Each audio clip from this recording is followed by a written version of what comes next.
வணக்கம் ஃப்ரெண்ட்ஸ், இன்னைக்கு வீடியோவில் நம்ம சூப்பரான சின்ன குழந்தைங்களுக்கு தொப்பி எப்படி தைக்கிறதுன்னு பார்க்கலாம்.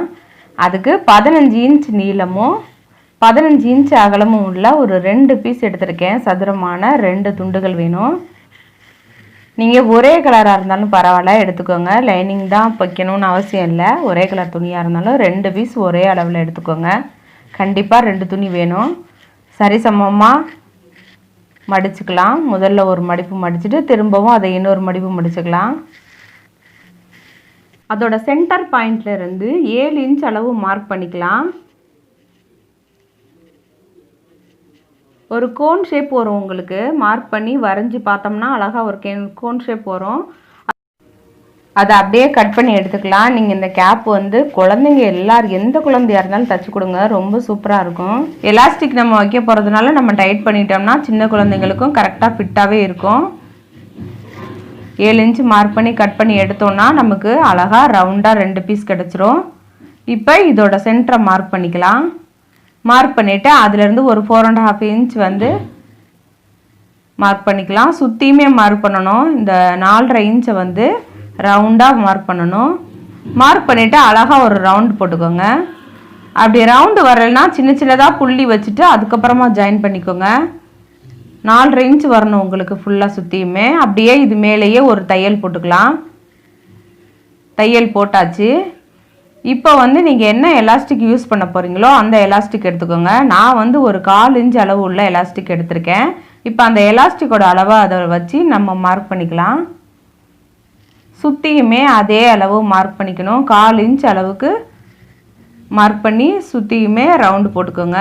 சின்ன சின்னதாக புள்ளி புள்ளியாக வச்சுட்டு கூட நீங்கள் ஜாயின் பண்ணிக்கலாம். ஒரே ஒரு இடத்துல ஏதாவது ஒரு இடத்துல ஒரு 1.5 இன்ச் அளவுக்கு அல்லது 1 இன்ச் அளவுக்கு கேப் விட்டுக்கோங்க. இது வழியாக தான் நம்ம எலாஸ்டிக் திணிக்க போகிறோம் உள்ளார. இப்போ அப்படியே ஒரு தையல் போட்டுக்கலாம். அதை சுற்றியுமே அந்த கேப்பை விட்டுட்டு ஒரு தையல் போட்டுக்கலாம். நான் ப்ளூ கலர் நூல் போட்டதுனால உங்களுக்கு தெரியல, தையல் போட்டாச்சு. இப்போ வந்து இதை சுற்றியுமே ஒரு 1/4 இன்ச் அளவு மடித்து ஒரு தையல் போட்டுக்கலாம்.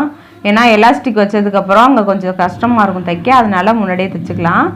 அதே மாதிரி தைக்கிற அந்த கேப் இருக்குல்ல, அதுக்கு நேராக ஒரு 2 இன்ச் அளவுக்கு நீங்கள் மடித்து தைக்காமல் விட்டுருங்க அப்படியே.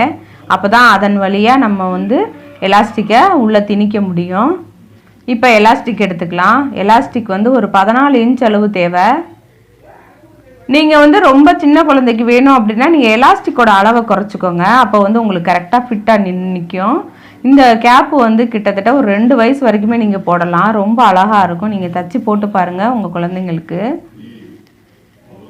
ஒரு சின்ன ஊக்கு இருந்தால் எடுத்துக்கோங்க. இதில் கொஞ்சம் பெரிய ஊக்கு போகவே போகாது. ஏன்னா நம்ம விட்ட அளவு வந்து 1/4 இன்ச்சு தான். அது வழியாக ஊக்கு போகலை எனக்கு, நான் எடுத்துட்டேன். சின்ன ஊக்கு இல்லை இப்போதைக்கு. இதே மாதிரி திணிச்சு இந்த சைடு திணிச்சு அந்த சைடு எடுத்துகிட்டு வந்துடணும். நம்ம நாடா கோக்குற மாதிரியே தான் ட்ரை பண்ணி பார்த்தேன், போகலை. அதுக்கப்புறமா நான் ஒரு ஊசி எடுத்துட்டேன். பெரிய ஊசியாக எடுத்து அதில் நூலை கோத்துட்டு அந்த நூலை வந்து அந்த எலாஸ்டிக்கில் நல்லா டைட்டாக முடிச்சு போட்டுட்டு அதுக்கப்புறமா அந்த ஓட்டை வழியாக உள்ளே துணிச்சு நான் வெளியே எடுத்துட்டேன். வெளியே வந்துருச்சு பாருங்கள். இப்போ வந்து உங்கள் குழந்தைக்கு வந்து நீங்கள் சின்னதாக ஒரு முடிச்சு போட்டு பாருங்கள் கரெக்டாக இருக்கான்னு. போட்டு பார்த்துட்டு அதுக்கப்புறம் கூட இந்த மாதிரி தைச்சிக்கலாம். ஒன்று மேலே ஒன்று வச்சு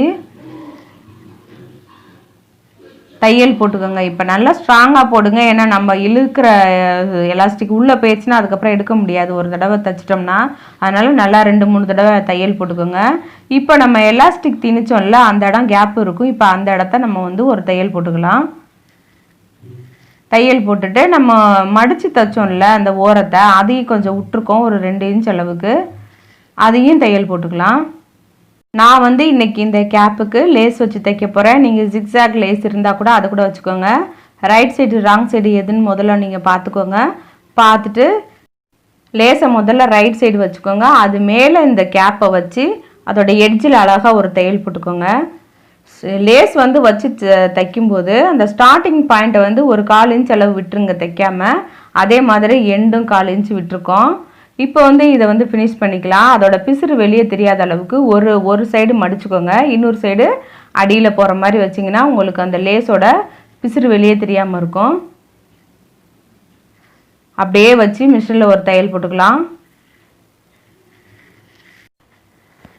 இப்போ ஃபுல்லாக தச்சு எடுத்தாச்சு. இப்போ வந்து நம்ம லேஸ் ஜாயின் பண்ணியிருக்கோம்ல, அந்த ஜாயிண்டில் வந்து ஒரு ஊசி நூல் எடுத்துக்கோங்க. வெள்ளை கலர் நூல் கோத்துட்டு அப்படியே ஒரு 2 முடிச்சு போட்டுட்டிங்கன்னா அந்த இது வெளியில் தெரியாமல் இருக்கும்.